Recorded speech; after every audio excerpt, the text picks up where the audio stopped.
Trigger warning. Please be advised that Locked and Loaded Diaries talks about themes of suicide, homicide, sexual assault, and other wrongful deaths.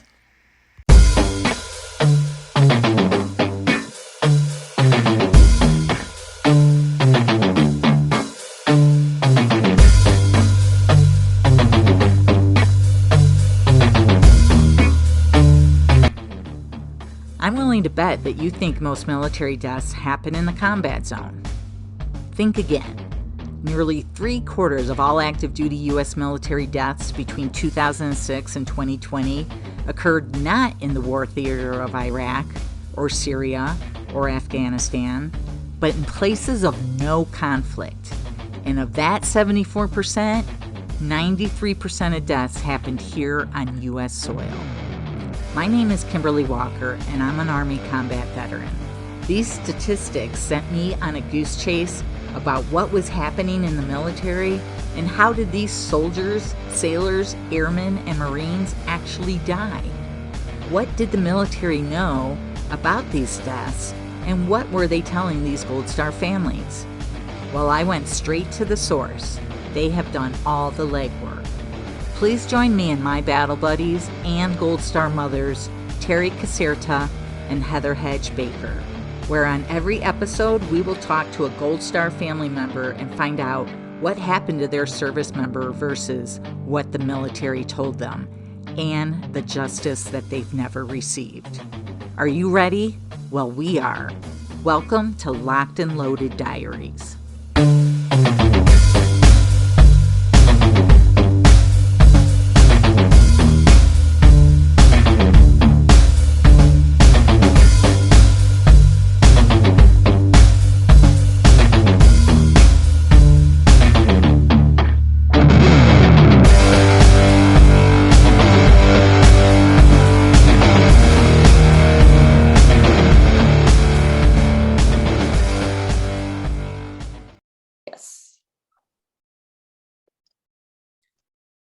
Good evening, Locked and Loaded Diaries. Kimberly Walker here with my co-host Terry Caserta and Heather Hedge Baker. And tonight we have Patricia Halliday with us. Patricia is the mother of Private Richard Halliday. If you haven't heard his story yet, I'd be surprised because Richard was a Fort Bliss soldier who vanished in the summer of 2020.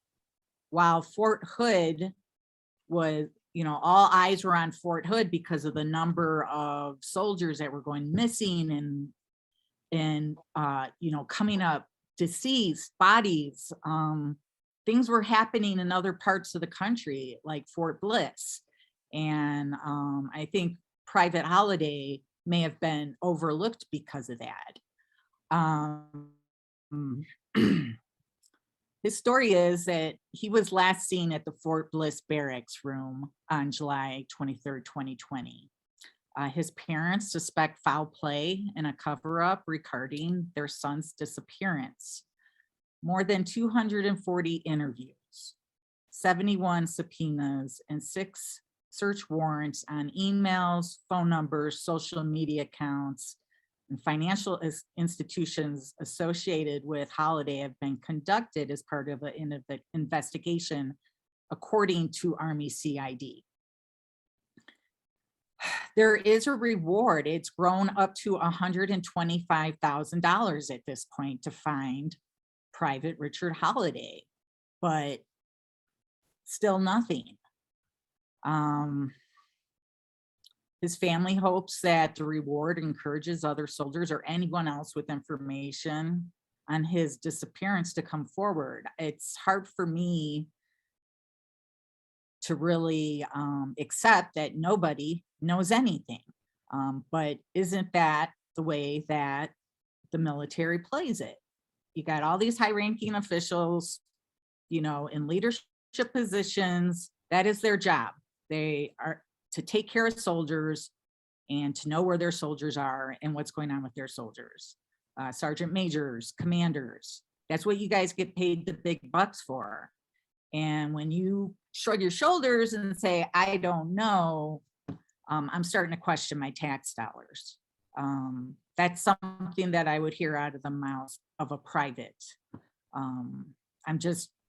We're disappointed, and we're pretty much tired of the lame excuses that commands are coming up with when something bad happens to their soldier, sailor, airman, or Marine. And 75%, as we've said before, of all deaths in the military are non-combat.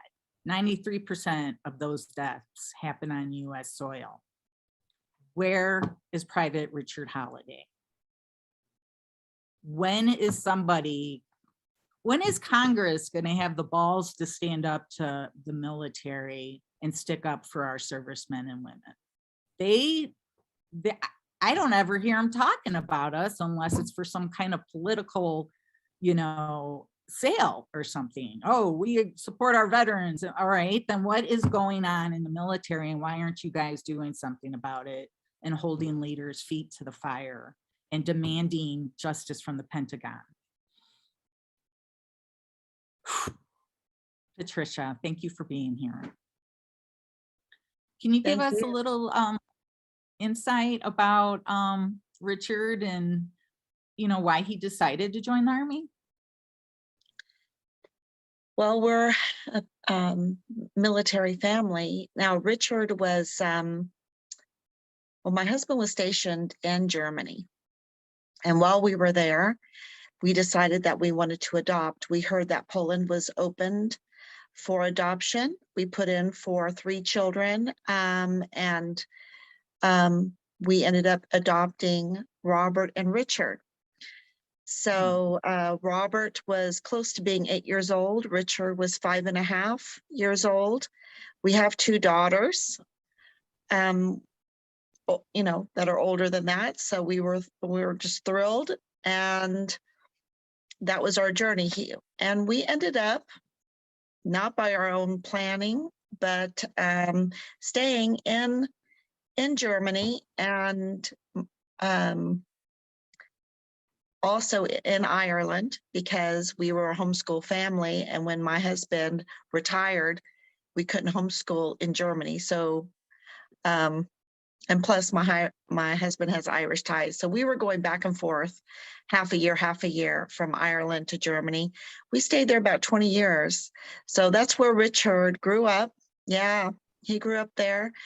And of course, when we adopted him, we flew back to the States to have him naturalized and all of that. And he did end up getting his Irish citizenship. So, that probably limited him in the military. But my father is also, so Rob retired with 30 years in. So that's a long time. My dad retired with 23 years, and my dad was ADA. And so Richard had been talking to his OP, we call him OP, and ADA was offering $25,000 enlistment bonus. And Richard decided that's what he wanted to do. So he gave us a call. We were in Korea at the time because our daughter lives over there with her husband and children. And he gave us a call to tell us what he was going to do. And we said, you know what, let's talk about it. You can always join from Korea. So get on a plane, come over here, see your sister, your godson, and we'll talk about it. So we tried to convince him not to join.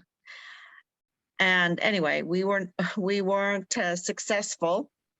And he joined from Korea. That's where he joined. And he joined with great intentions. He was the Distinguished Honor Graduate in Basic Training, Distinguished Honor Graduate in AIT, really excited about everything. With him joining the Army and everything happening, we decided to sell our property in Ireland. We were closing that up when all that was happening. So my parents went to his graduation, and of course, videotaped it. That's why we have the videotape and everything. And it was just, he was really excited. My dad, on the other hand, when he went to Fort Sill, he saw some problems, and he told us he saw some problems. So, you know, he just, anyway, so I just think that looking back, I thought that was important information I didn't realize at the time.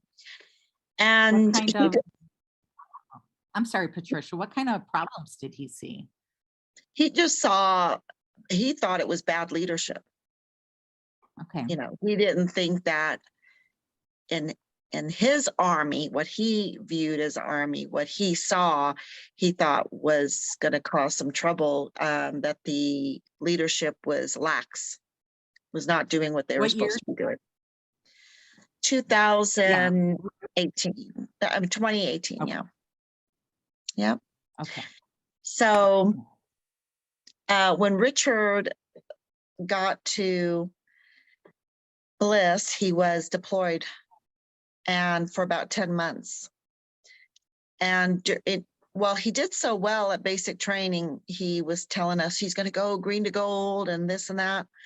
And when he got to Cutter in his new unit and was deployed already, all of a sudden he just said, I am not going to stay in. I'm not going green to gold. I am going to do my time and get out.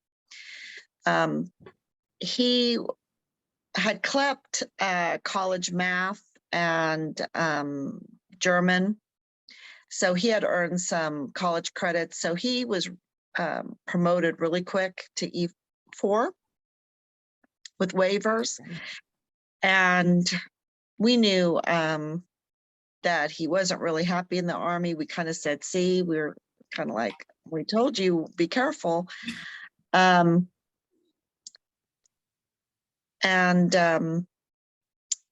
He just said he wasn't even wanting to be an E5. He didn't like what he saw. So we knew there were problems, and he was talking to my husband quite a bit. And, you know, like he was the guidon bearer. That means the guidon is the colors for the unit. And he couldn't find the guidon. My father was like, what are you talking about? You can't find the guidon, you know? So, so there was just, I know what that means. Yeah. If you can't find the guidon, you know, the unit can't move without the guidon. So Right. it's, yeah, that was really serious. They'll put a unit on lockdown for a guidon, but not for a soldier. Right. Right. Apparently they didn't put the unit on a lockdown for the guidon because it happened. It was, well, we don't have, I should just stick with the facts. I should just stick with the facts instead of everything that we've heard. But we know that Richard was complaining that he couldn't find the guidon and things weren't good. So, of course, COVID hit. And so, you know, they were on lockdown. And a lot of things happened in our family as well. You know, a lot of people lost jobs, and we weren't immune to that. So we were rallying around our family, trying to get through what was going on. And we thought Richard was okay.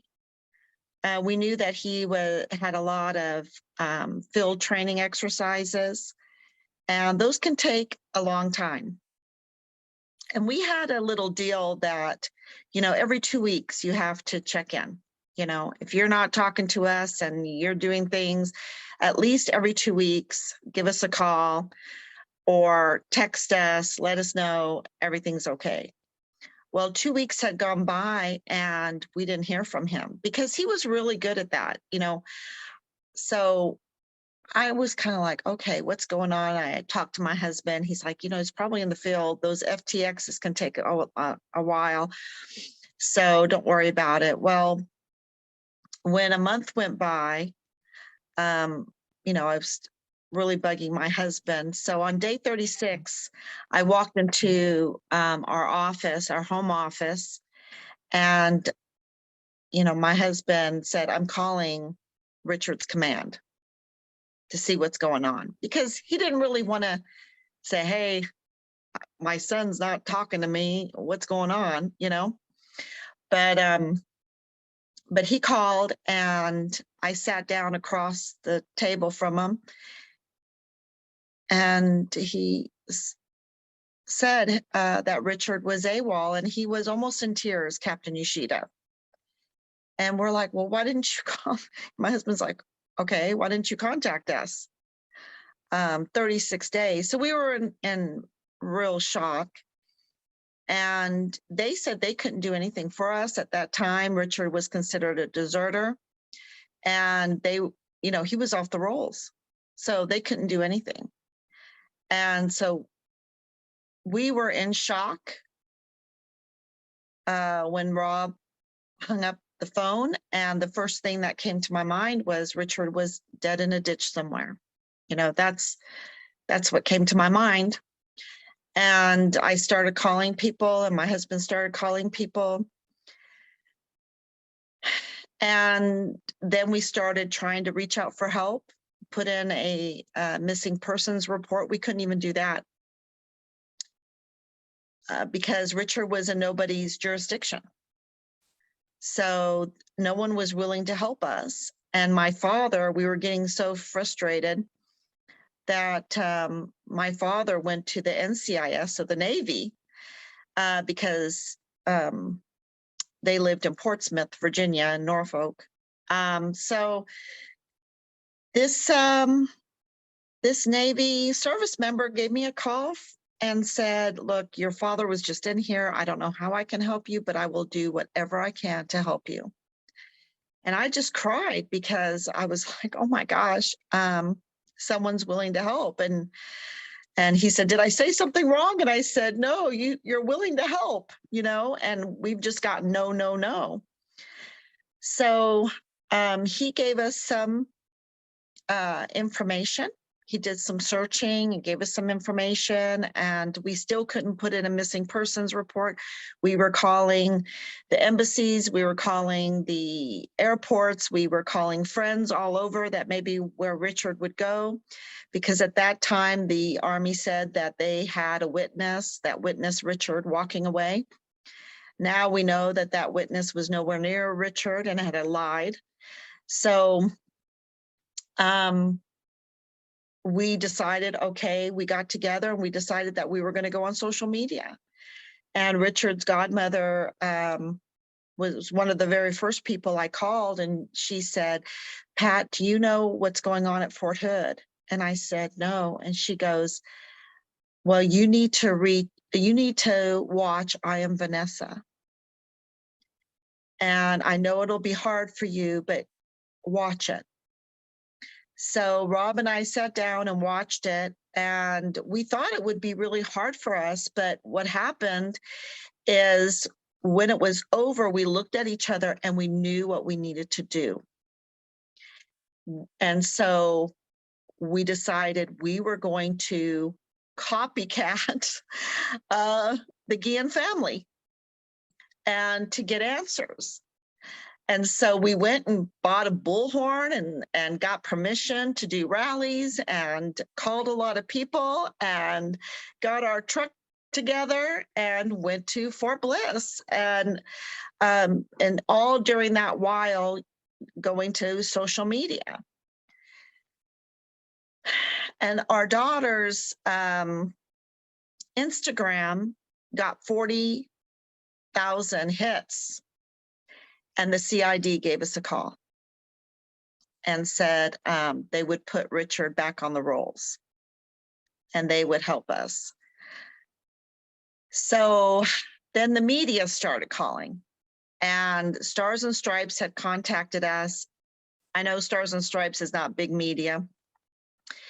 And media didn't like us so much because we were not really going along with the COVID mandates and measures. And so, you know, because we were on an opposing side to that, covering Richard was not on their agenda, you know. So, which really has always bothered me.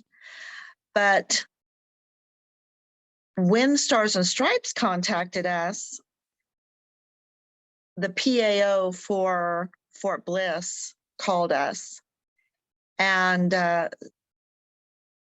said that, am I ready to hear about Richard? Because if I'm going to go to press, then I better be ready to hear about Richard, because they were going to let press know about Richard. And I said, yes, I'm ready to hear about Richard. You know, tell me everything. I don't care. And that, you know, I really shouldn't say a failure in leadership. That was a big deal. That was war words against the Army, is failure of leadership. And I said, well, what do you call this? This is total failure in leadership. My son was missing 36 days and nobody contacted us, and it takes less than a minute to find my husband's number and our address. And they're just full of excuses, and they have a duty. They have a duty to let us know what's going on. So the more we knew what was going on, the more we realized there definitely, it just screams at you, the failure in leadership. So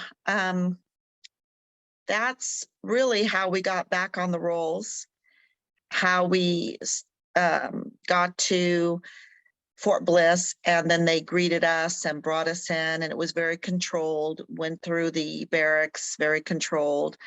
We're told about the barracks being flush with weapons, and I have numerous people, even one that's not even living in the barracks, that was so horrified by the situation there, he slept with a gun underneath his pillow.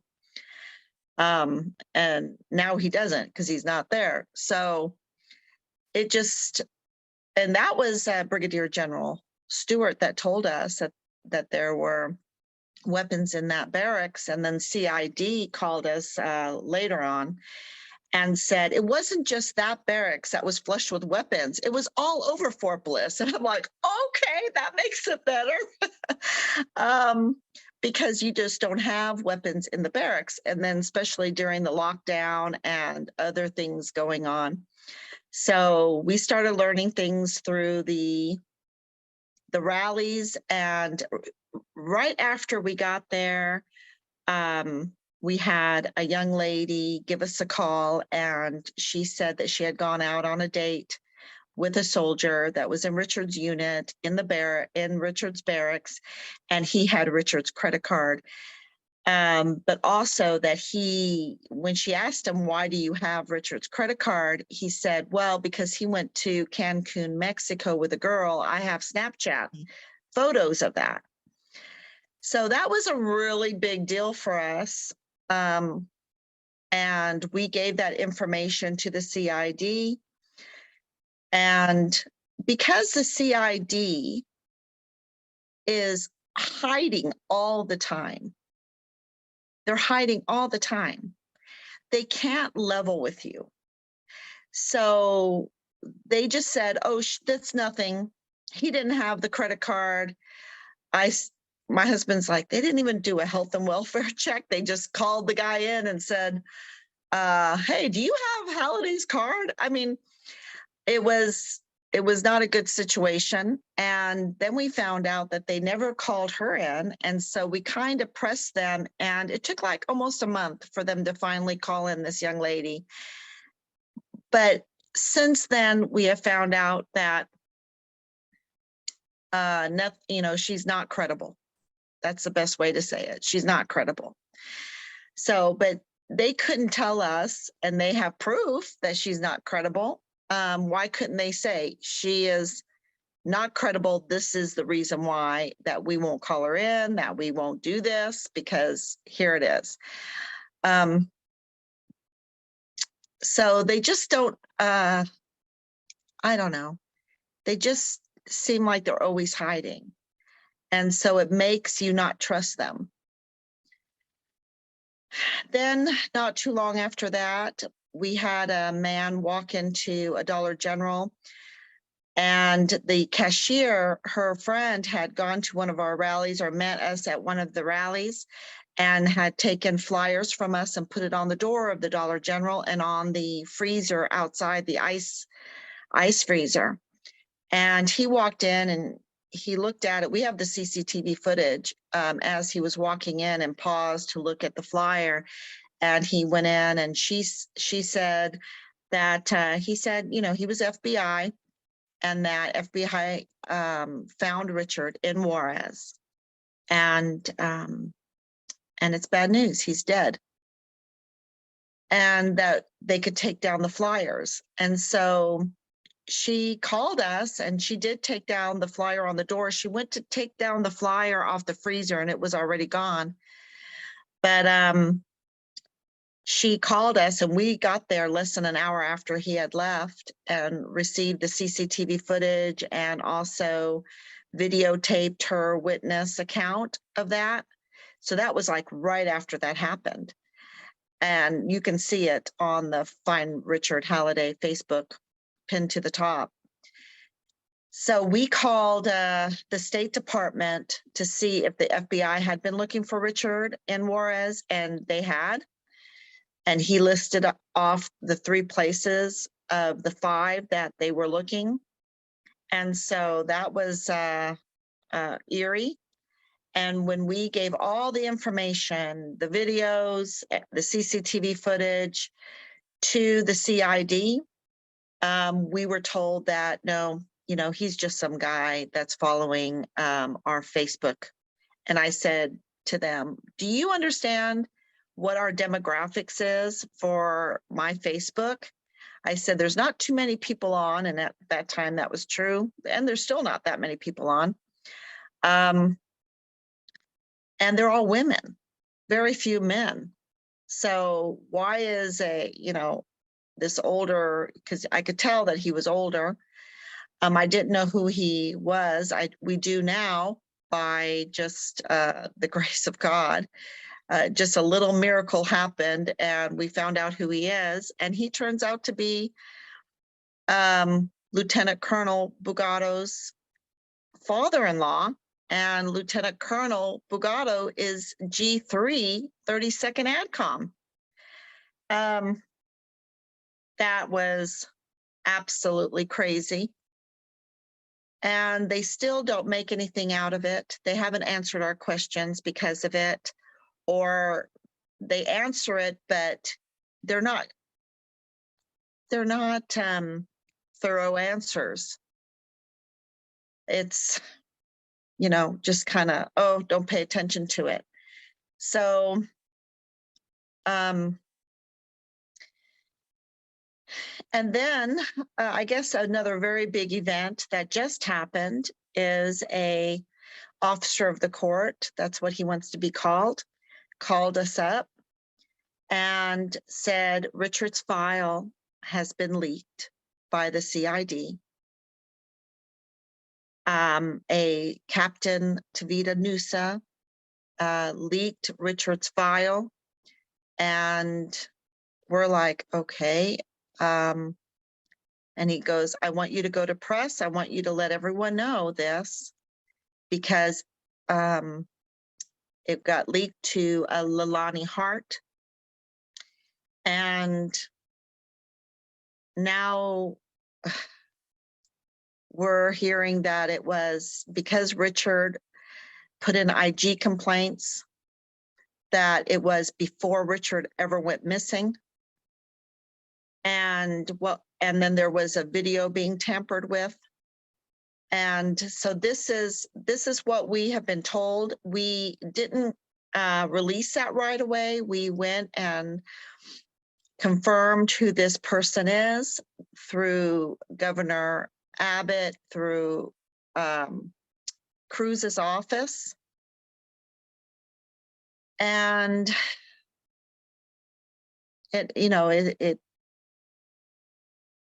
if Richard's file was leaked before he went missing, that's a very, very big deal, a very big deal, because that is motive, or that means there was some some kind of criminal activity going on that he was reporting in those IG complaints if they went to CID, because if you put an IG complaint in, they're referred to the CID if they're criminal in nature.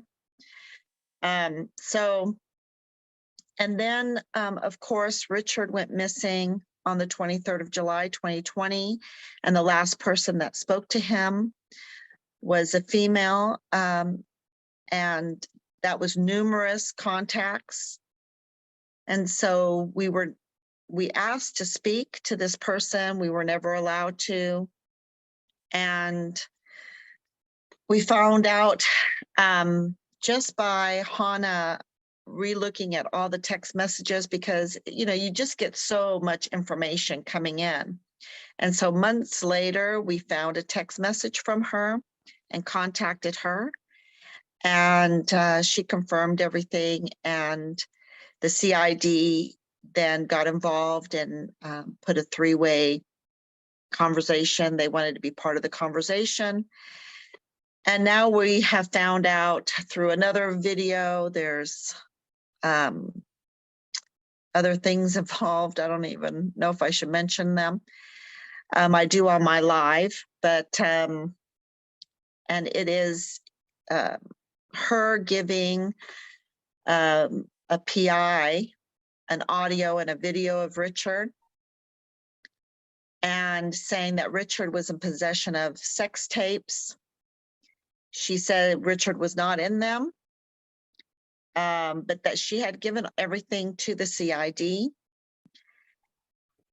that she had these things. Well, in that phone call, that was 2 hours, we were on a three-way phone call with the CID, and we asked her if she had anything that proved that she knew Richard, that she had a relationship with Richard, that what she was saying was true. And this is, you know, really important, because remember the young girl at the beginning with the credit card and all of that, you know, you have a lot of people wanting to scam you, wanting to take advantage of the situation. So of course we want proof. And and she said no, she didn't have anything. But here it is months later, she said, oh yeah, right at the beginning, you know, I gave all of that to the CID, and the CID was on the phone call and never said, wait a minute, we do have you know, a video, audio. And she said she gave them more. So we don't know what that is. Then, of course, we've been trying to do a congressional, and we did find in all of our stuff through that PI, in a file, in another file, in another file, this interview, plus the audio, plus the video, because she had given it to the PI. That is really important, because Major General Bernabe wanted to come up to South Carolina to show us that. And we had it all along. So that was really also a little miracle. And we watched that, and really it is not Richard planning any kind of criminal activity. With 77 subpoenas and warrants, there's no crime found in his Interpol. He is yellow. He's a missing person. He's not wanted. He's not a criminal. That would be red Interpol. So we were really happy to see that, because that's FBI and CID information going to the Interpol. So the audio is just of him warning against, you know, fans only on Instagram, caring for her and not wanting her to do that and be disrespected, and people thinking bad of her. So that, and then the other audio is the one that's a little more concerning, because he is very down in it. And like he doesn't want to live anymore.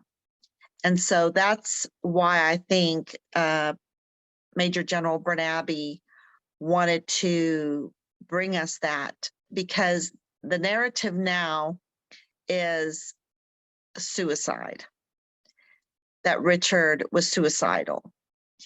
But it really doesn't fly with us, because if they had that for a long time, why are they just now bringing that to us? If he was suicidal, why didn't they call us at the very beginning? Why didn't they contact us at the very beginning to say, hey, look, you know, your son was a little suicidal and we want to make sure, where is he? You know, he's been gone for 4 days or 3 days, or, you know.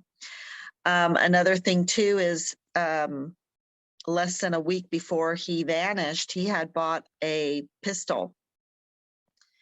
So, you know, that's still missing. Our daughter says Richard was afraid for his life, Mom. That's why he bought that pistol.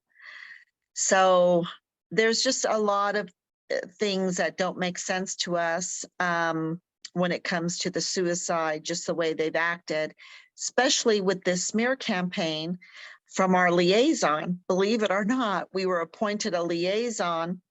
We didn't know that he was a former asymmetric warfare officer. Well, he wasn't. He was at that time an asymmetric warfare officer. I don't know what that means, why he was appointed to us. But here we have these counter Find Richard Halliday Facebook pages that want to counter everything that we say, that want to ridicule us and that, and his Google Drive access is on it. We're like, oh my gosh. Why is our liaison's Google Drive access to his Google Drive on a counter Find Richard Halliday page? We haven't gotten an answer from that. We've asked that question and we haven't gotten an answer to that. We also had a soldier that was an MP. We didn't know that he was an MP at the time, that was saying that Richard was this big criminal. I don't want to repeat what he said about Richard, but he said he heard it from guard mount. I didn't know what guard mount was. I asked my husband what guard mount is. He goes, oh, that's change of shift. And I said, well, who is this guy? So I looked him up, and he's an MP at Fort Bliss. An MP at Fort Bliss. So the military police guard mount is giving him this groundless information about our son. And what's important about that is this MP, thinking that he had correct information, went on the Fort Bliss housing social media and would shame people for helping us look for our son. So that's a big deal. We could use all the help we could get, because we also found out that there was a town hall meeting right before we got there, right after we got there in El Paso.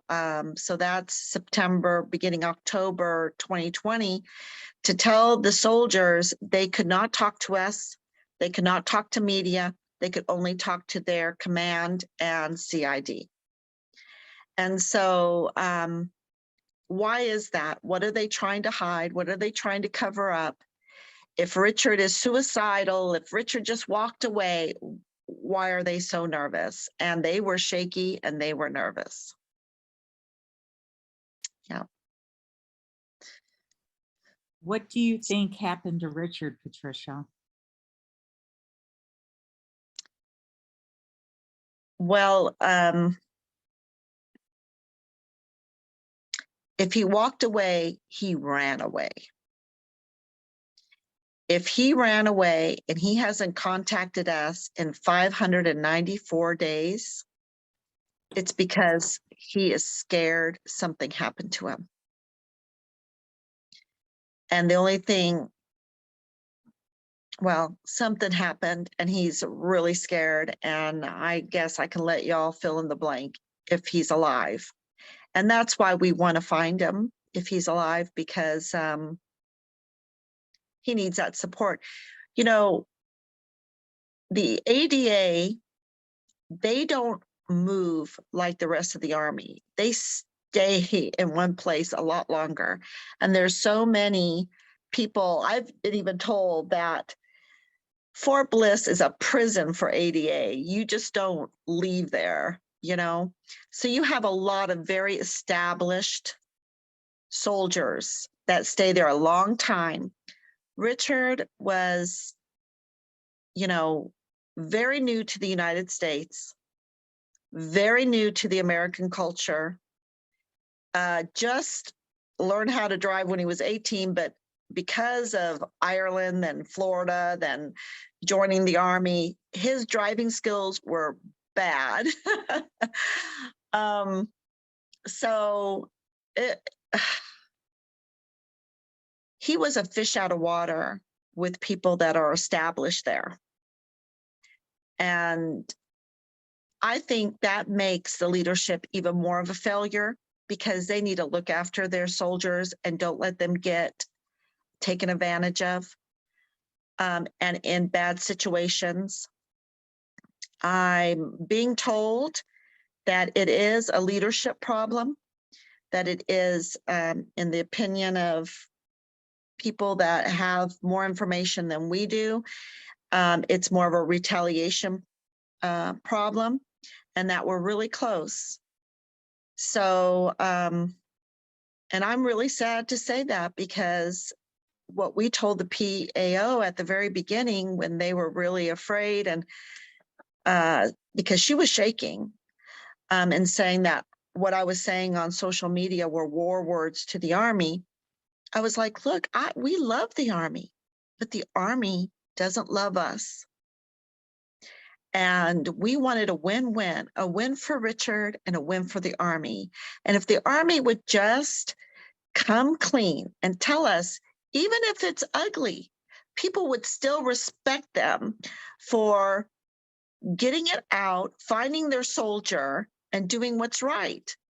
But we have a letter that we just put into Senator Cruz's office, to Senator Cruz, that says, look, we think we are suspicious because of the way you've handled this, that you're just trying to help Fort Bliss and its command to keep its reputation rather than find and do the right thing to a missing soldier. And Richard is not just any missing soldier.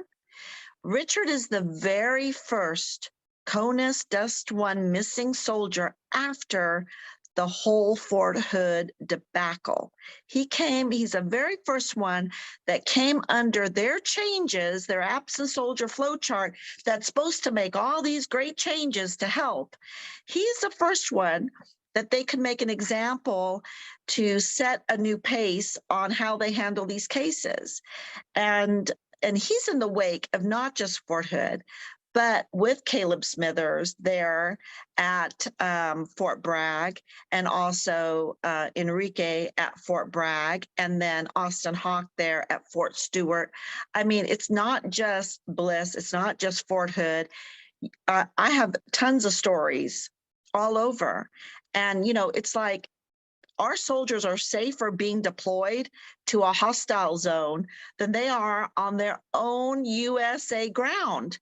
In a military installation, you know? So yeah, you just don't go missing from a barracks. You just don't go missing from a barracks. Mm-mm. Well, in today's Army, obviously you do, and they don't give a shit, which is, I mean, They a lot of didn't. us old school, yeah, a lot of us old school veterans are like, just like mortified that this is happening. Yeah, We're his just, first sergeant that's now retired wrote us and, well, went on to a NCO social media and say, you know, we don't really look for missing soldiers. And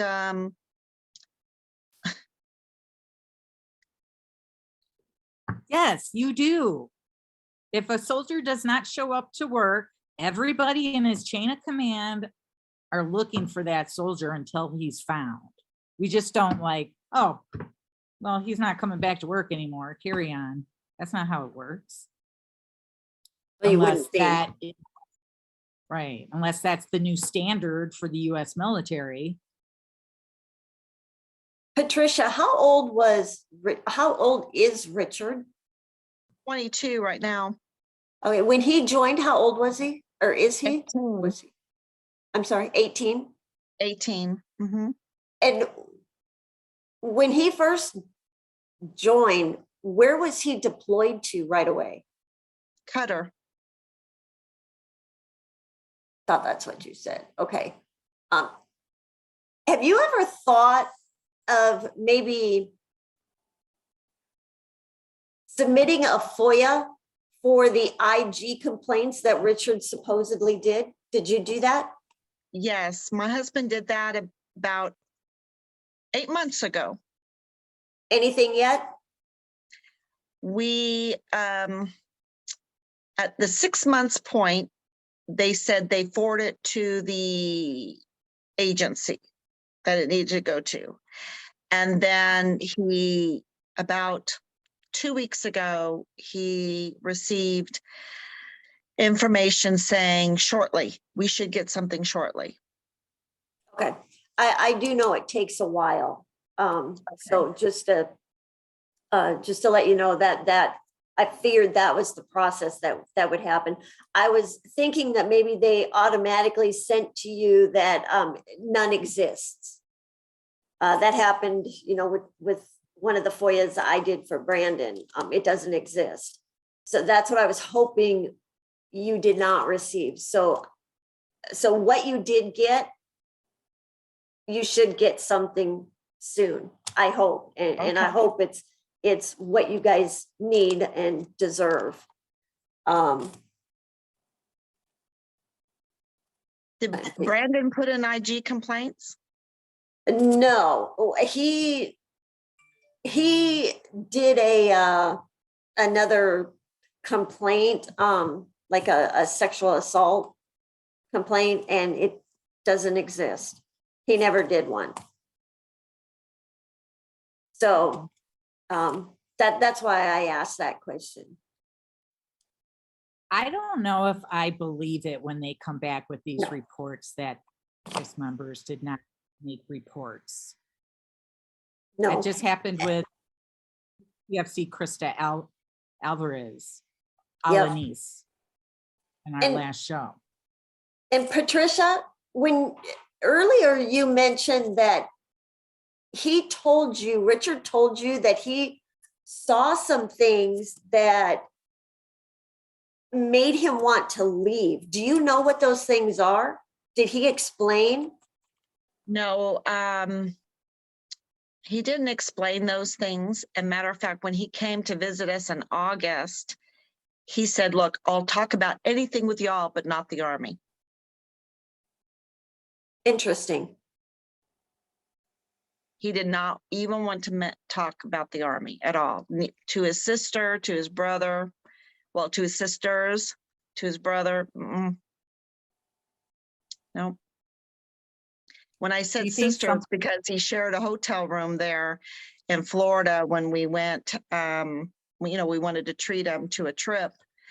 And he said, no way, don't even talk to me about the Army. Okay, that says a lot right there. Mm-hmm. Right. Did something happen? Right. That's what I'm wondering. What kind of, did he receive some kind of disciplinary action while he was in? Okay, so January 25th, 2020, he was invited by the Boleyn, that's the, I don't know if you would call her a girlfriend. I don't know. She doesn't really admit to that. To go to this warehouse party that's right outside of Buffalo Soldiers Gate. And he never went in. He stayed out in the car. And a fight broke out and the police came, and he drove without his headlights on out of the parking lot at a high rate of speed to the next parking lot and stopped there. And the police went over there and stopped him and arrested him for DUI. So he received a DUI that is now dismissed. And he received a counseling slip for underage drinking 0.04 breathalyzer, which is like nothing. That's the Army side. The El Paso Police Department says he had a 0.115. Now, the CID took a long time to get that right. I don't know what happened there. I think that's a mess because of the way it was relayed to us. It took days for the El Paso Police Department findings to be relayed to us. It was weird. But anyway, and I would have to correct him, correct him because it was just strange. But anyway, but on the Army side, he received a counseling slip for underage drinking 0.04 BAC. Because of that, the General Clem Coward, he's a two-star general at that time. I think he's a three-star general now, gave him a GOMAR, which is it destroys you. Okay, it just destroys you. So they gave him a GOMAR, and this is an E4 getting a GOMAR for that, and making it permanent, putting it permanent on his file, which they could have just made it, go away after Fort Bliss. And then they started chaptering him out, because if you have a permanent GOMAR, you can start chaptering a soldier out. So they started chaptering him out. That was in April, but that the GOMAR started chaptering. March 28th, they came back from the field on the 27th, and Richard had bought, and this we knew that he bought a rifle because of COVID and everything. My husband's like, well, what can you do? And so, because, everything was shut down, but you could go to the park, you could go out to the quarries and shoot. So he bought a rifle, and on the 28th, he went out to shoot. Like I said, he's not a good driver. He got caught in their spaghetti traffic, and they're doing a lot of work out there. We drove it when we were there, and the same thing happened to us. You get in that traffic pattern, it's all concrete. It takes you right to the Bridge of Americas, and you have to make a U-turn there. We talked to a construction foreman that says even semis do it. It happens all day long during that time. And Richard self-reported at the border and said, look, I'm a U.S. Army soldier. I have a rifle with me in the back. And I need to make a U-turn. I don't want to go to Mexico. So they arrested him. They shackled him. They impounded his car. They called his unit. The unit came with the COVID wagon. They called it the COVID wagon. Took him to William Beaumont to be tested for COVID.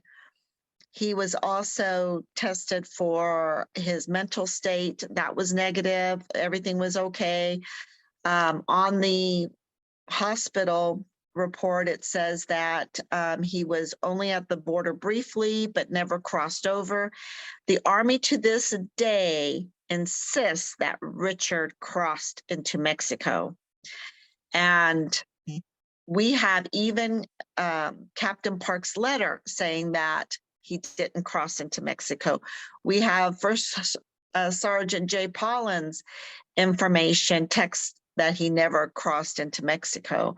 So trying to, but he said, but he never crossed into Mexico. So we have his timestamps for the car that proves that he could never go into Mexico with those kind of timestamps. Yet the Army says they're okay. They're 18 minutes apart. You can't go in and make a U-turn in 18 minutes, come back through that traffic. You would have to turn around on the bridge before you go into Mexico for the 18 minutes. So it's, anyway, he received a field grade Article 15 for that, disobeying a battery commander's order to shelter in place, well, to obey El Paso's COVID mandate or COVID directive, which means, you know, you have to wear a mask and, you know, 6 feet apart, but you could go to parks. You could go for a drive. So he really, in our opinion, not the Army's opinion, he never disobeyed Captain Park's order if it was to abide by HIPCON Charlie and El Paso's directive. It was a big soup sandwich because when we got there, well, the PAO told us he got caught with a weapon at the border. That's why he got the Article 15, which was not true. Then when we got there, they were telling us he disobeyed general order to shelter in place. And that was not true. That didn't happen until April, after the first week in April. And then they finally goes, oh, he disobeyed battery commander's order. So they, you know, went with that. But in Richard's boxes that we got his stuff. So this is the first thing that parents need to do. My husband was brilliant. The first thing he said is, we want Richard's things. We want his rifle and we want his things, because in his things were a lot of paperwork. And that has really helped us out a lot to understand what was going on. So he received a field grade Article 15 for patterns of misconduct, a DUI of a 0.04, and disobeying battery commander's order, which he didn't disobey. And they took 3 ranks from him, 45 days of extra duty, wearing full battle gear and a mask. This is May, June in El Paso, and 50% of his pay for 2 months. They don't get paid very much anyway. So, and 45 days of restriction. And of course, they were already chaptering him out. He already had gotten a GOMAR, but they were concerned about his mental state. He's suicidal. Yet they didn't, sorry. Yet No. they did nothing to help him if they thought he had suicidal ideations. They just sat back and did nothing for Richard. Nothing. Oh, they did something. They destroyed him. Exactly. Exactly. Mhm. Have you submitted any FOIAs for his service record? I'll have to ask my husband that. You'll need to do that. And then also his medical records. And make sure that you mention his entire, meaning from boot camp to Fort Bliss, his entire record. Because and I only say that is because when I requested Brandon's, they only gave me his enlistment. And I'm still Oh, my waiting for the goodness. rest of his file. Wow. So Yeah. make Yeah. sure that if you haven't, make sure you do that. Mm-hmm. And the First Sergeant Paulin said he was suicidal, yet no problems calling him calling him names and stuff, you know. So the whole you can't say they didn't do anything. They went out to destroy him. Yeah. So if he wasn't suicidal, they tried to make him suicidal. And they intentionally didn't tell you guys about it. Right, right? right. We didn't know anything of this. Does it seem like they made things up as things progressed? The more questions you yeah. asked, Oh, yeah. and did you get his computer and phone back right away as well? No computer in sight and no phone. And you still don't have those? No. So what do they say? They took them. may have, and not telling us, but they mentioned to us that they had a burner phone. Richard had told us that he forgot his phone in the laundromat, and so he didn't have a phone, and he went and got a burner phone. I don't know what happened to that phone. I don't know. I don't know. I don't believe Richard. Let's just say that much. I don't know what Richard was saying to us or trying to hide, why he didn't have his good phone, or did he have the good phone and he was just saying that because I don't know. It was weird. Have The you phone is just weird. asked CID where it is? Oh yeah. They said they don't have it. That's what I thought. What a mess. Yep. It is. And really the big thing is this leaked file, because if this officer of the court is right and Richard's file was leaked before he went missing, those IG complaints are very important. Because he also made a CPS, a Child Protective Service complaint, maybe 2 on this girl that he talked to the day that he went missing. And the day he went missing was a change of command for his captain.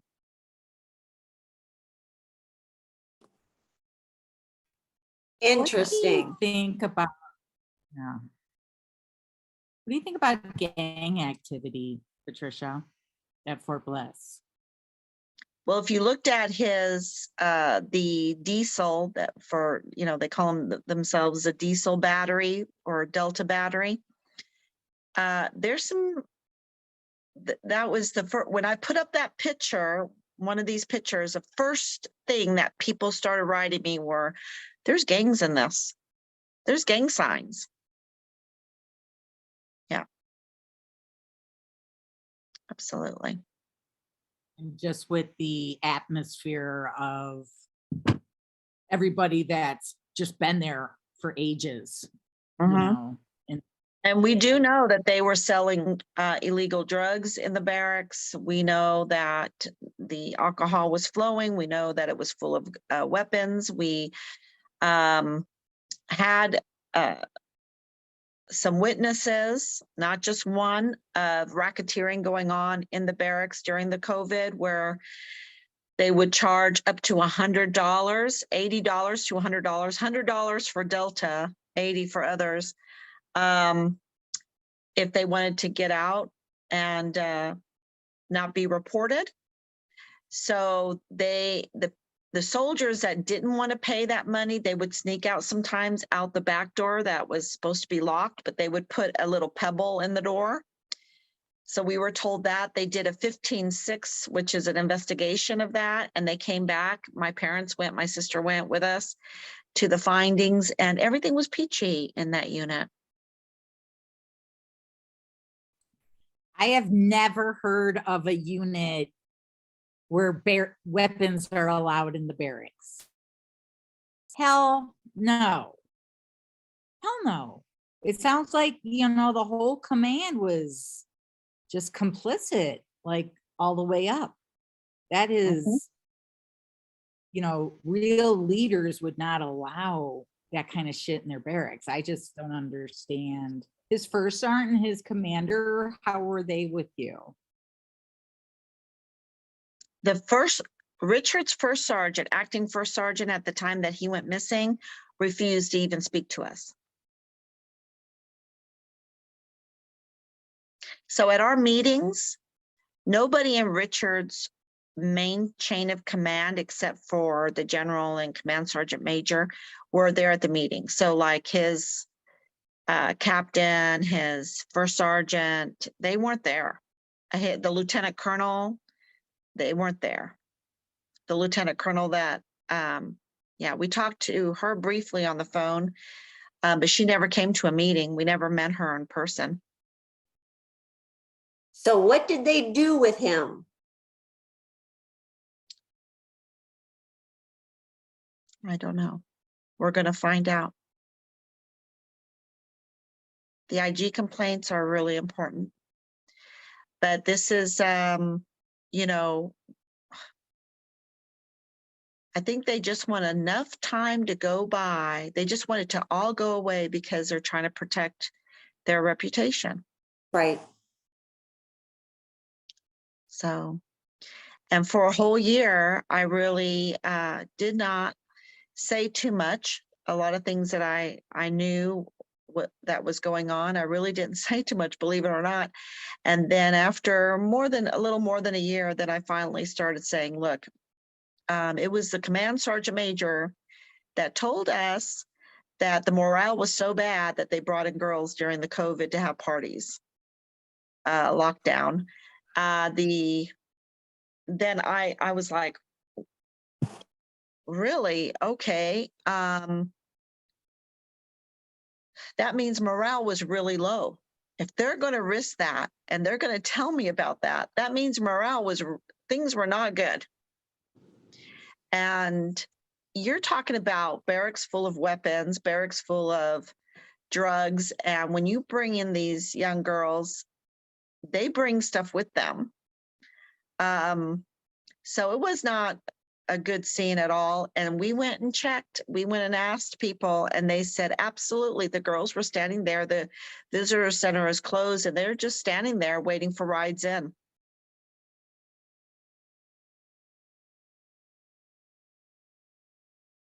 Yep. So it was a mess. I have no Yeah, words. Morale's It's low, just- like they're, off in world war somewhere, like they need to be encouraged along or something. They're I okay mean, with it. whatever. That is such baloney. Mhm. And they are okay with it. Unbelievable. And the first sergeant that's retired texted me the personal number for the command sergeant major and say, call him. Because we knew that they had information. So I called him, and he didn't divulge anything except for, you need to get the dogs. Get the dogs. I don't know if he was just what he was doing with that, but that's not, I would never say that to someone unless I had really major suspicion that that person was dead, because we're talking 3 months after he went missing. So you're not getting the dogs to look for someone alive.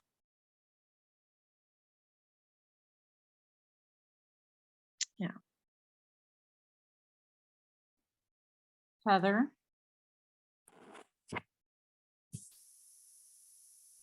Oh, hi guys.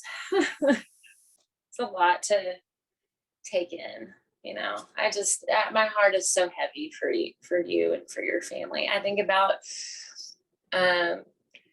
what it must be like for your family having served, and just like Terry and her husband who served, it's just like to serve your whole life, 30 years, right? Yep.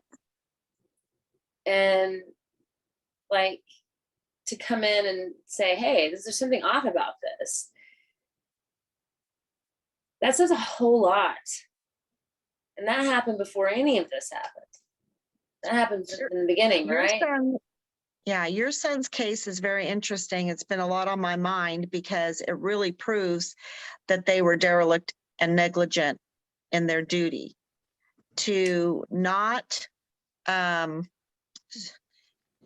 manage, to look after that barracks and what was happening in the barracks and control what's happening in the barracks, because I think that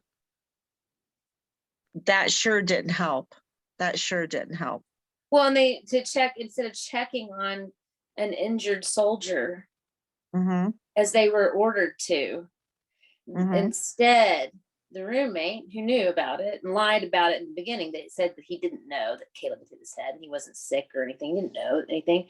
Later on, of course, it comes out in some of the other, you know, investigations saying that, oh But yes, they're he not did know. checking the barracks. And there's They're it's not. spraying Febreze to cover up the smell of his dead body. So it's like, who is managing these barracks? Who is checking the barracks? Caleb's room was a disaster. And that's because he'd been feeling horrible. And so his room was a mess, molded food everywhere, you know, but they were supposed to have a room, you know, a check. Mm-hmm. I mean, and nobody, even in that time, it just, nobody's watching. It's just what is it? A free for all? Mm-hmm. This And is what we can Richard- expect. These are the defenders. These are our defenders. Mm-hmm. And Richard was given a Weak. big, thick paper about barracks regulations. Okay. What they expect those soldiers to follow. And I have been hammered because I've said, look, that DUI, sorry, you can't not give a soldier a GOMAR for a 0.04 BAC. I've been hammered for saying that. Or then not only a GOMAR for that, but also a field grade Article 15 that totally destroys him even further for a 0.04 BAC. Number one, you know, these machines have to be calibrated correctly. They're not reliable. And a 0.04 is a sprit of women's perfume. And you want to destroy a soldier over that, and he has nothing else, no other counseling slips, no other, you know, Article 15s or anything like that, infractions, and you just want to destroy them. I've been hammered for saying that. Yet, what happens when they don't check a barracks and you have a soldier that is lifeless laying there? You know, what happens when they wait 2.5 months before they tell the parents that, oh yeah, the arms room was pretty bad, you know? There's no accountability for these major faults of not following regulations at a higher level, but you get a 0.04 and you are destroyed. And you know, there's just not an eye for an eye there or a tooth for a tooth in my book. I just am appalled that people will defend the Army for that.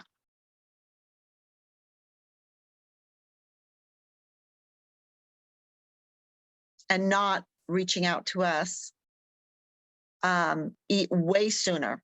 When they were destroying him, not one in his whole chain of command or unit would have his 6 and send us a little message.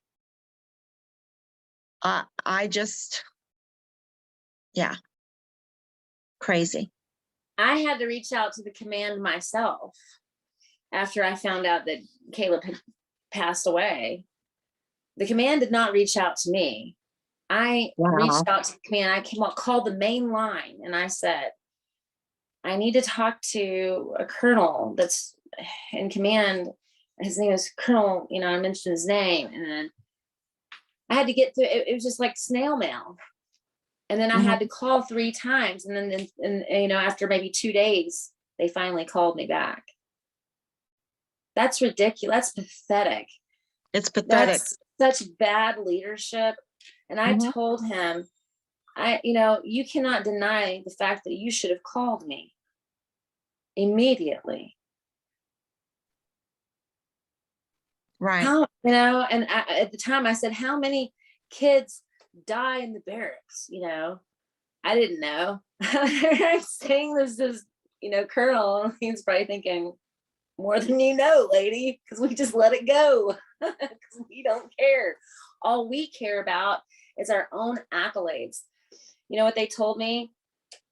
That they take great pride in making those young men and women feel like family, and they take care of them like family. And, you know, they know that they're, you know, first time off, in the military, and they're, you know, eager to, you know, experience life. And so they have to, you know, make them like family. Party. And that's what they told party me. every night. Yeah. And what it tells me is that they don't care about what's really going on there. They care more about, you know, their own like accolades. This stuff, it's all that fruit salad.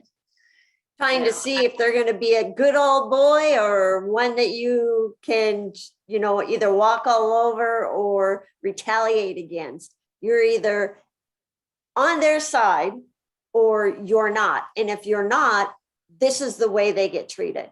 If they are, then they get away with literally murder. So that's why I can hold leadership accountable. They're telling me that they're treating my son like he's their own son. Yet they're waiting 6.5 days to go look for him.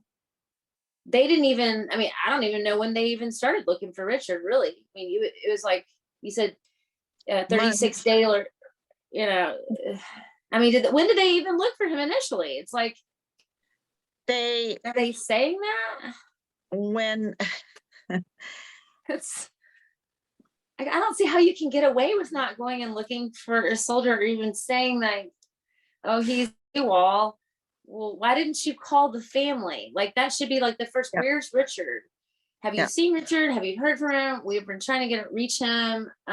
Will you help us, please? Because the first search was 2 here. months after. And they, you know, the thing is they try to, they're always making things up as they go, right? And so they're like, oh yeah, we did, right after he went away, we did kind of look around a little bit for him. This was months after. Oh my goodness. I'm sorry. You know, I'm not laughing at that. It's just, I can't believe that they what clowns. Yeah, because when we first called, they said, well, we have a witness that said that he walked out my mother was really smart, because the excuse was Richard went to go drink water out of the water fountain. He was thirsty and he snuck out the back door, and he's the fastest runner in the unit. So I couldn't, you know, he walked out the back door and he was gone, and this is what he was wearing. And so that's it. He's AWOL.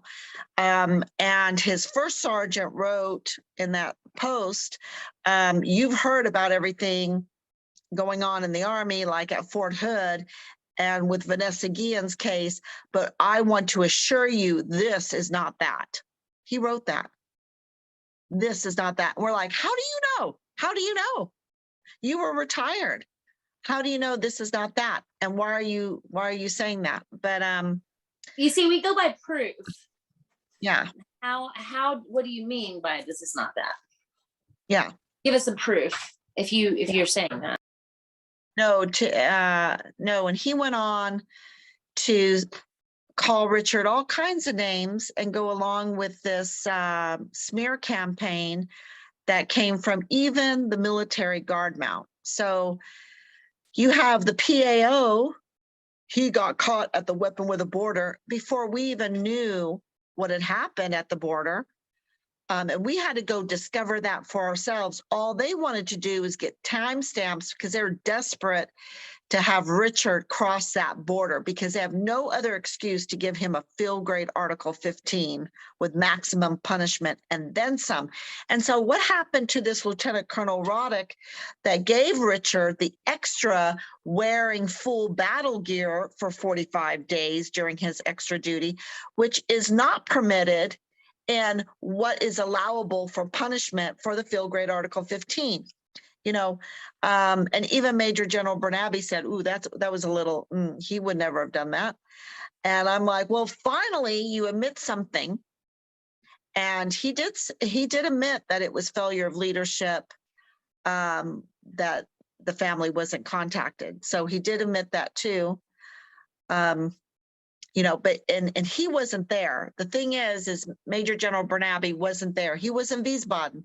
He was in quarantine when we got there, coming from Wiesbaden. But we know that these generals do not just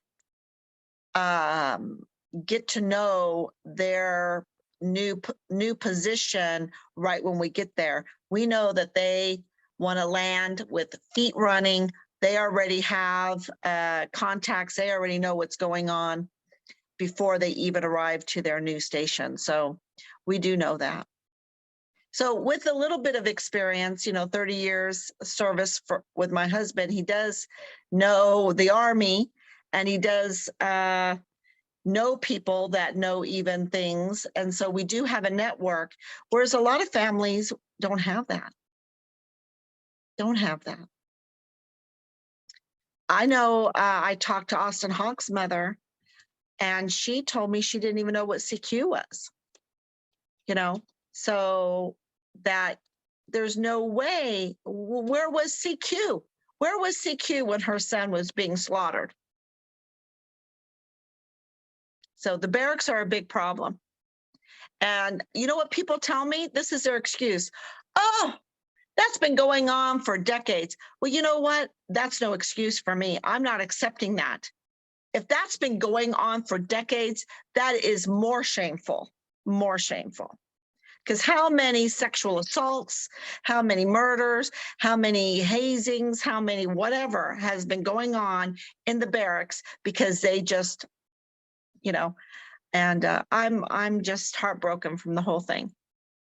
And the base commander gets away with all of this, and you have to know he knows everything that's going on there. He's not stupid, and yet he gets a free pass.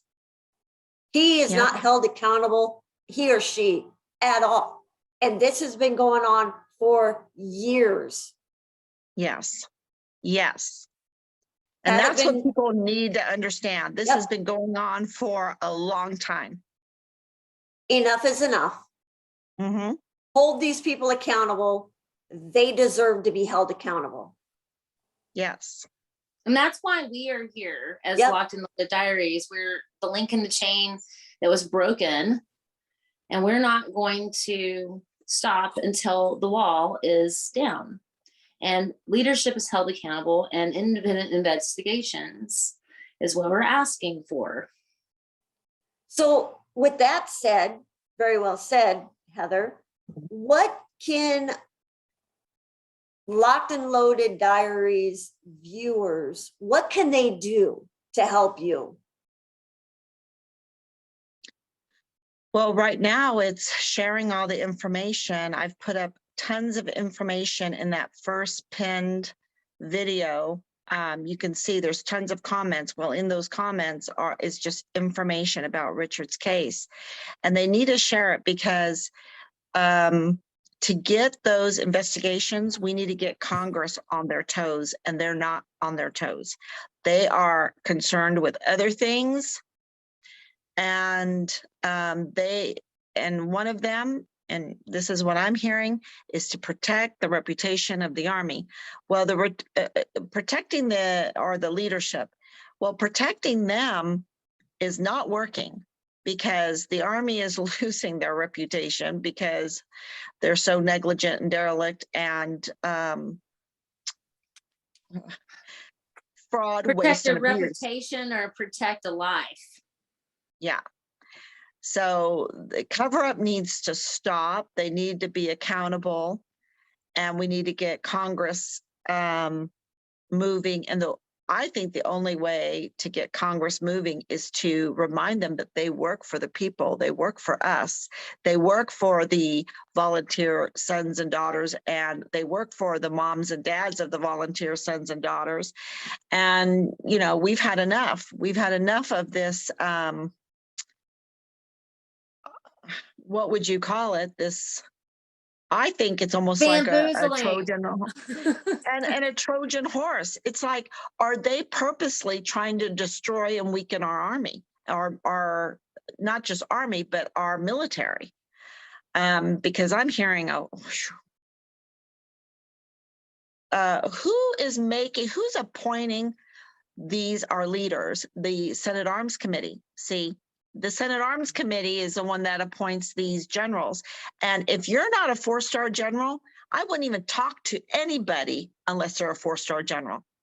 You know, that's why when Major General Bernabe wanted to come to South Carolina to show us this audio video of Richard, we said, no, we're tired of, they don't do anything. They are so hamstrung. Their power has been taken away from them. If you're not a 4-star general, then don't come near me, because we can't even get a signed document with the answers to the questions to our congressmen on a letterhead from the generals. They can't do anything. It's coming from way above.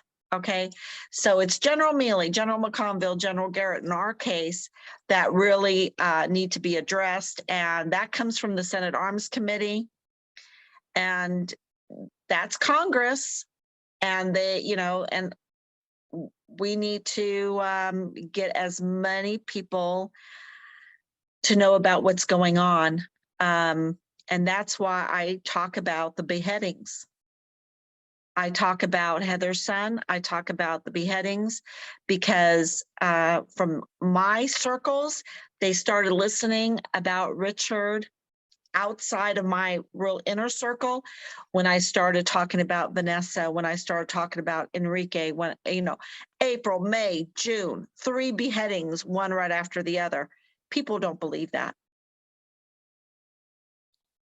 Yeah. I think that's like gang activity. I mean, there's trafficking organizations within Fort Hood for decades. And that's what I think's really, even Gregory Waddell's mom believes that her son, was involved with the wrong people, and he lost because of that.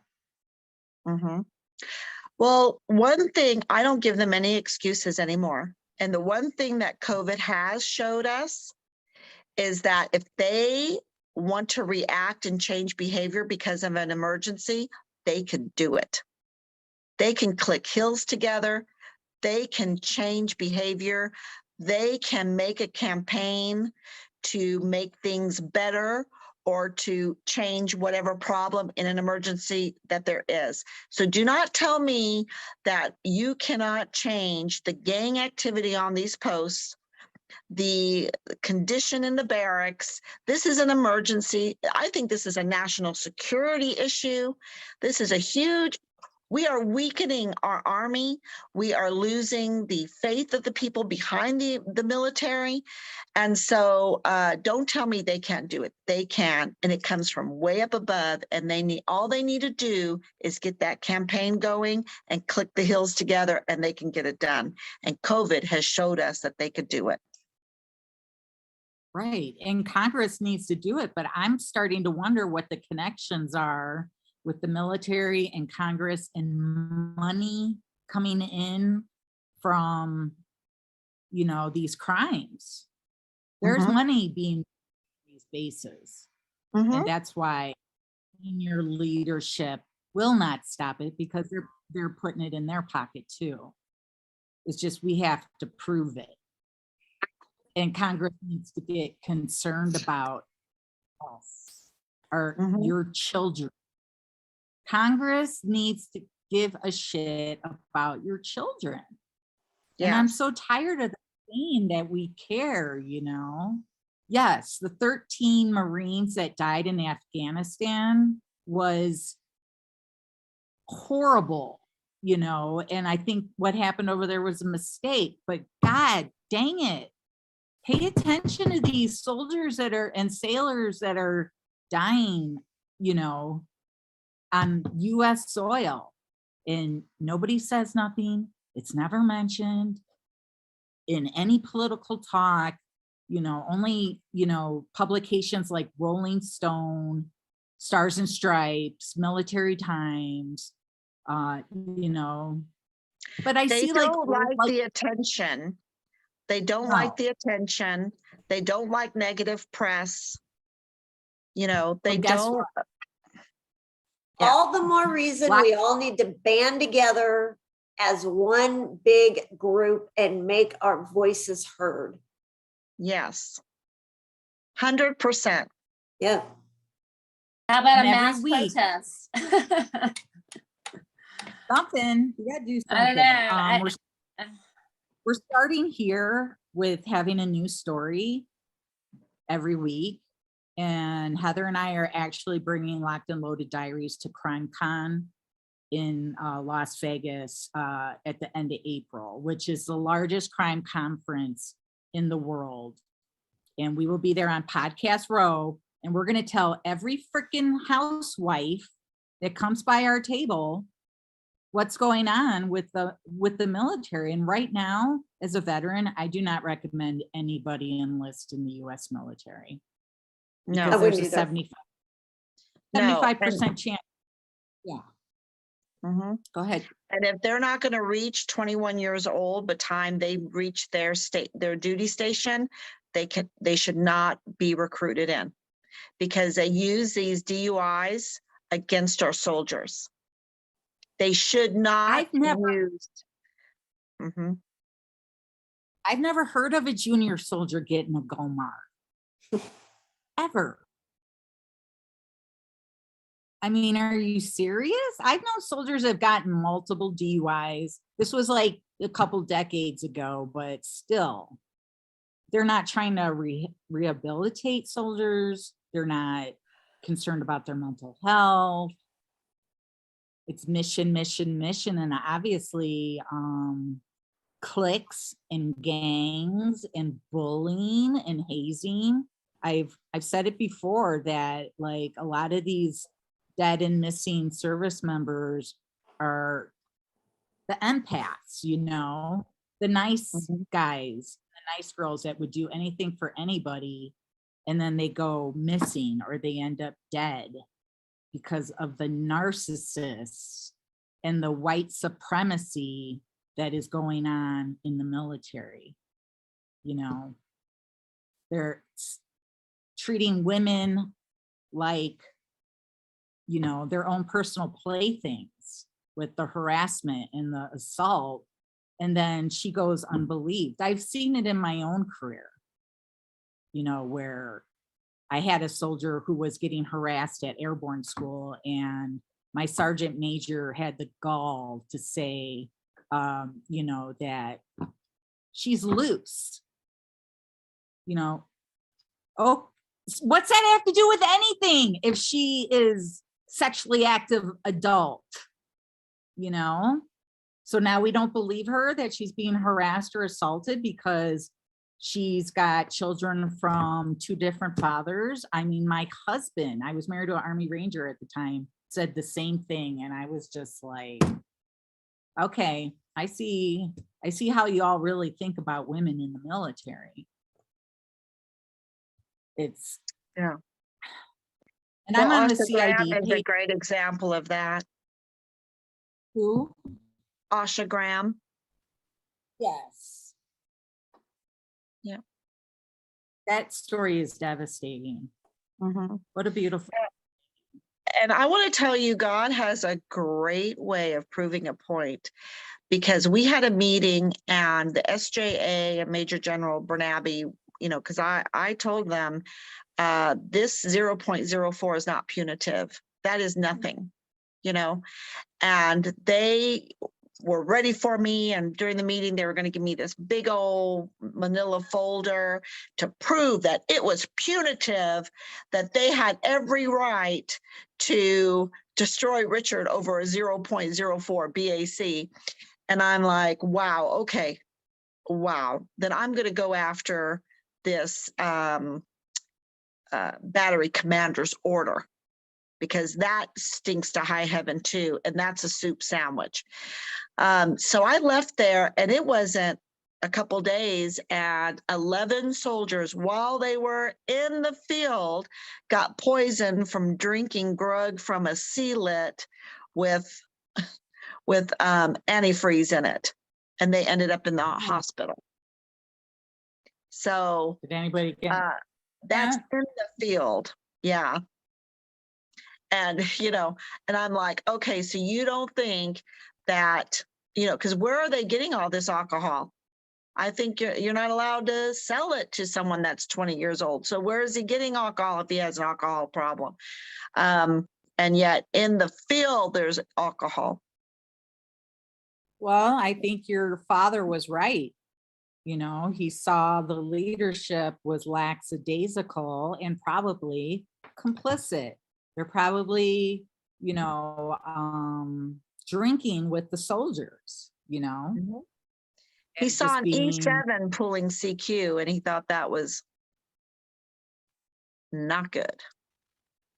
yeah, that means he's in trouble, because that's happened to me before. Mhm. But and it's funny with CID right now, they're hiring civilians now Mhm. because they don't have the manpower. I don't think they have the training. They're pushing these young troops out onto these bases where these horrible crimes are happening. And, I just don't think they have the manpower to handle it or to give a fuck. So, but I don't trust them hiring civilians because they're just going to integrate them into their culture, that CID culture, Mhm. of keeping secrets. Mhm. Where is it? I just brought it up. Well, Okay, they so get orders and they CID. do things that it would frustrate me. And I have to say, the CID special agent, he was always very nice, always held his cool, because I didn't always hold my cool on the phone. And, and he did. It's so hard to explain, but it's like he's not really the one manipulating things. He's only doing what he's allowed to do. So the problem is at the top. The problem is at the top. Where are they getting these orders, and why can't they click some hills together? General McConville invented, Operation People First. Well, Operation People First always existed. You're just reinventing it, So what happened to, Leave No Soldier Behind, Army of One, the Medal of Honor ethos, all their creed, everything is about that. So you can tell there's a real problem. Yeah. I've been saying the same thing from the very beginning about the creeds. Mhm. And I've had service members laugh at me and say we Yeah. only see that for one day when we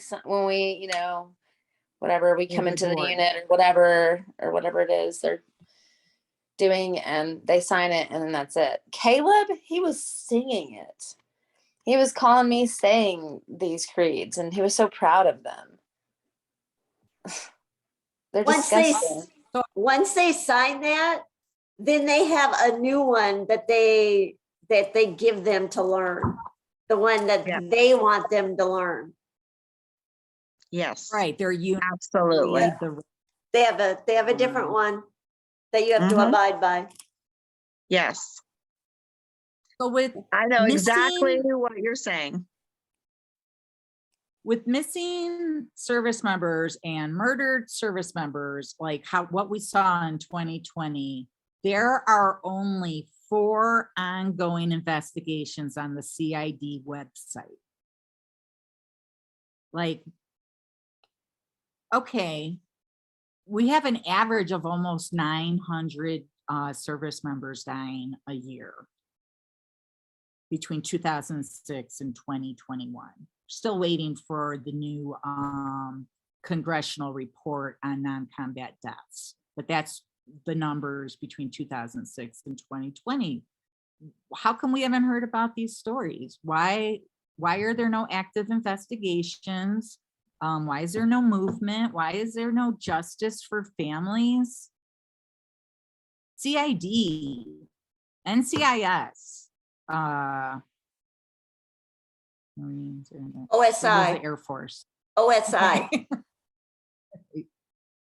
What is OSI. going on? Yeah, we're coming for you. We're gonna, eventually have a broadcast where we're just talking about you and how much you suck. Because, or even the local police departments, it's like, can you not work together and solve a freaking crime? Okay, so That's- this is, so General McConville is on the phone with us and says he's going to help us. He's going to send Major General Donna Martin down right away. Donna Martin was Ooh. in charge of CID at the time. So she comes and they hold a task force, Find Richard Halliday meeting. We're going to be a task force and we're going to be part of their task force and they're going to find Richard. And we go to that meeting. They are out of uniform. The Army is out of uniform and she's sitting in the middle, Indian style on the chair, out of uniform. And there was not an op or, yes, ma'am, a 2-star general, Indian style in her chair. And not in her uniform and no op ord, no task force leader. And I was pretty naive. I was like, well, wow, I guess they just wanted to, my husband was furious. That was Yes. unofficial. They didn't mean anything. They were just, what do you call it? Mocking us. They were just mocking us with that. They should have been in their Class A's. Wow. Well, she's been since fired, hasn't she? No, she got a 3rd star. Oh yeah, she did. Like not long after 2020, I remember that. You get a gold star for not solving any criminal investigation. That we always say, when you fuck up, you go up in the military.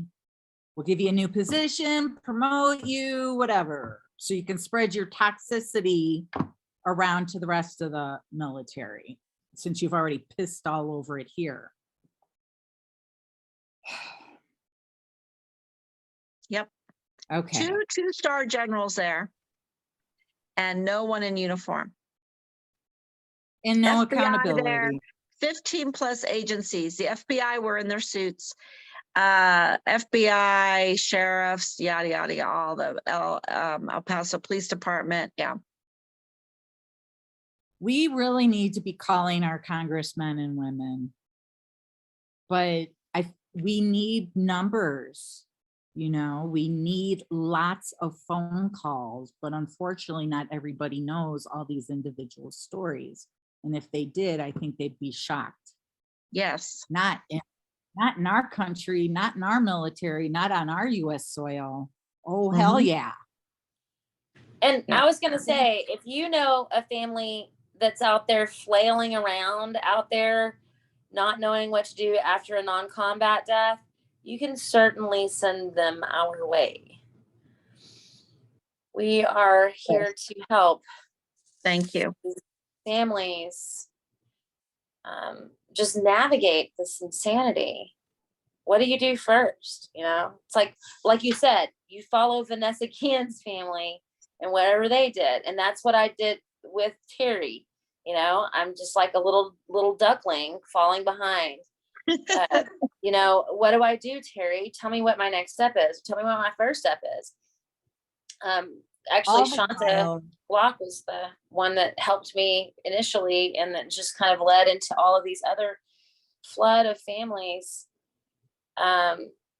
looking for justice, and we all just band together. I feel like we're all just kind of like on this ocean where we've been discombobulated and like blown to smithereens, and we're just trying to make sense of what's happening and find somebody that understands what's going on and knows how to get out of this insane ocean. it's upside down world. Mhm. Doesn't make any sense to the beauty of our military and why we believe that they're so great. Right now, they're just looking like weak. They're just a hot mess. Yeah. Like Patricia, Trying soup to be sandwich. nice with what I'm saying. They And call it, the Army calls it a soup sandwich. yes, they do. Yeah, they've done So- got themselves in a soup sandwich. Yeah, It's it's a just- mess, yeah. They And just they're- didn't expect us to be here. So I really appreciate this because I know that I'm kind of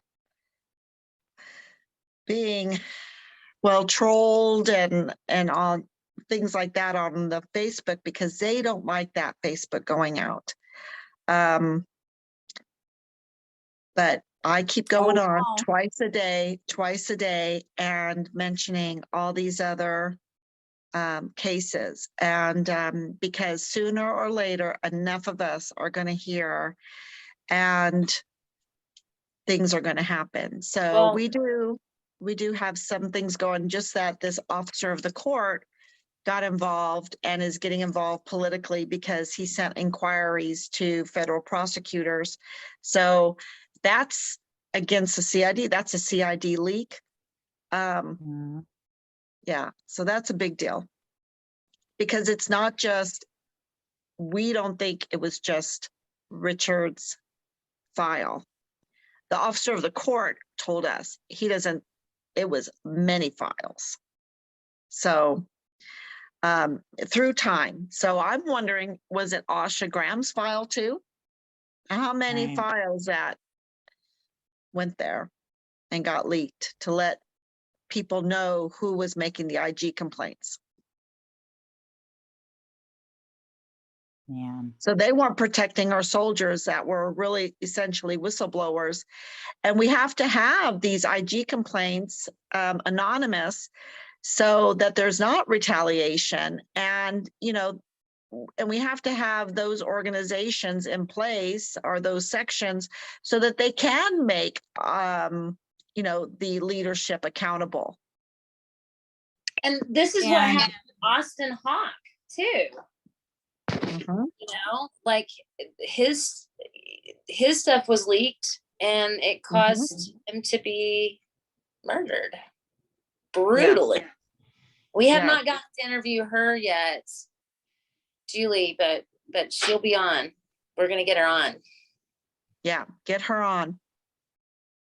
I'm trying to figure out what's going on with the outside investigations because the units are investigating themselves. You know, Sharp, IG is all part of the chain of command. It's all in the same unit.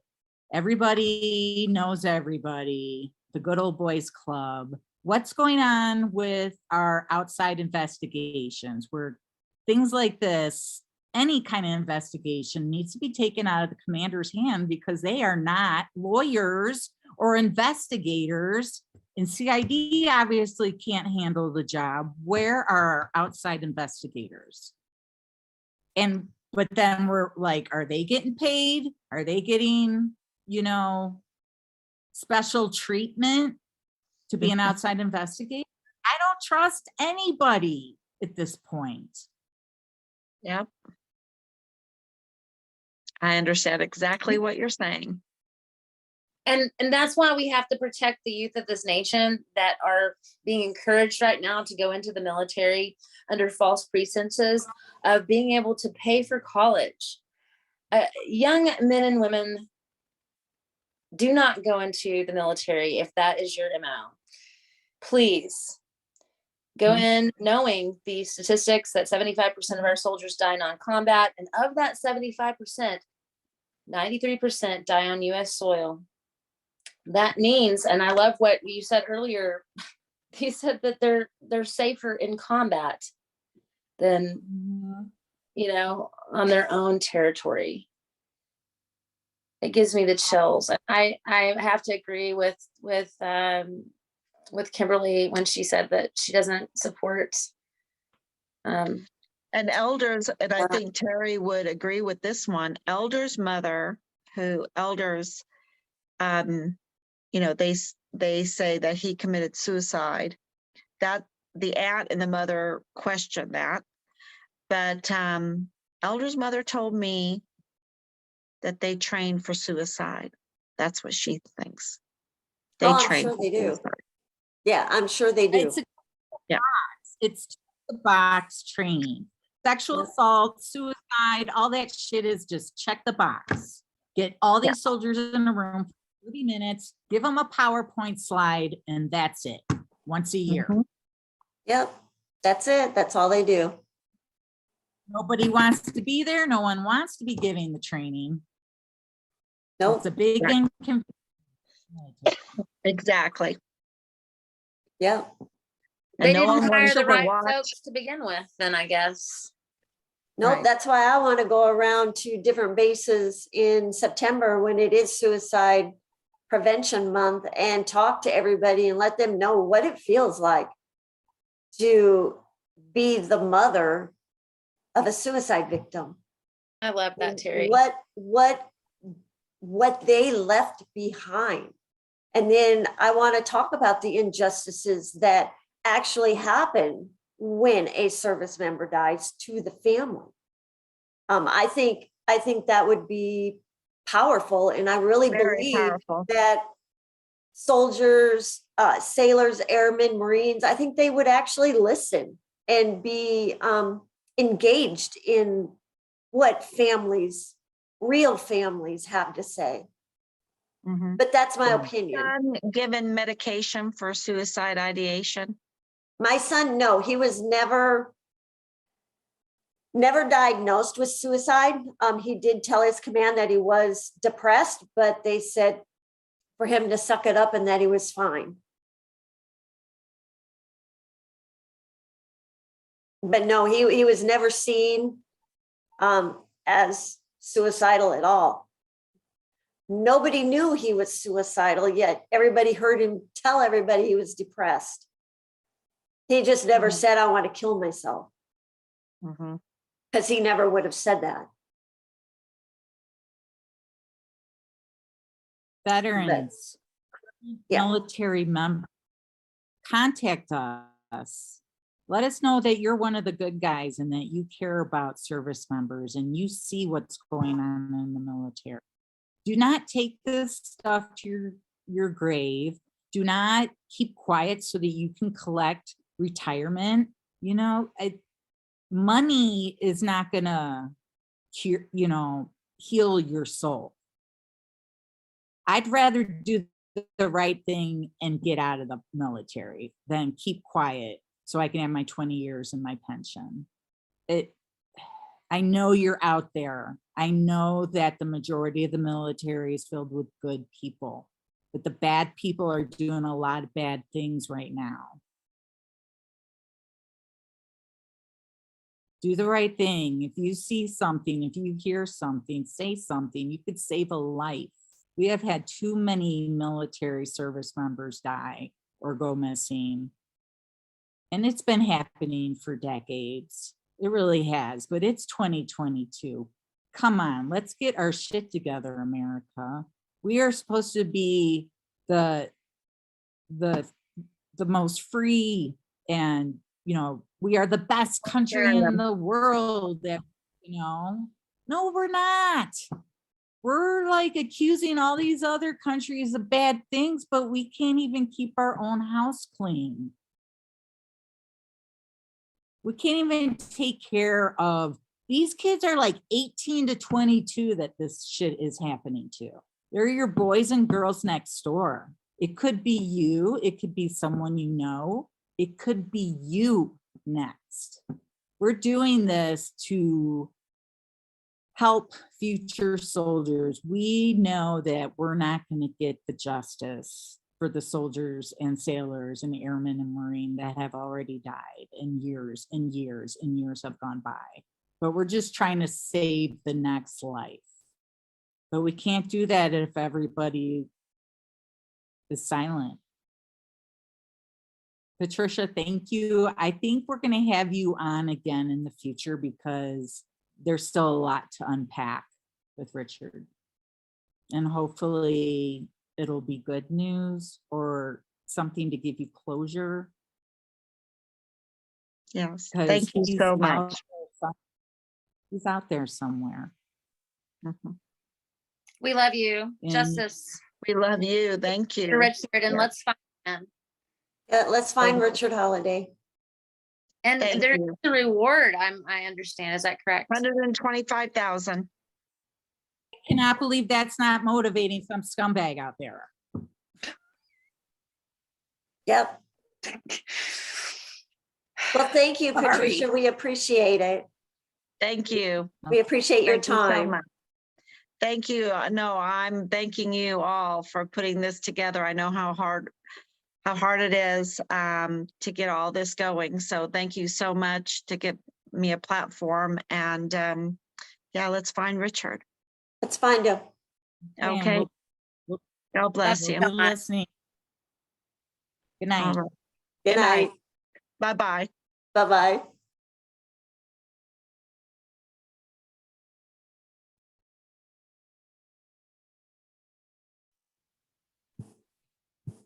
That was a long one. That was 2 hours.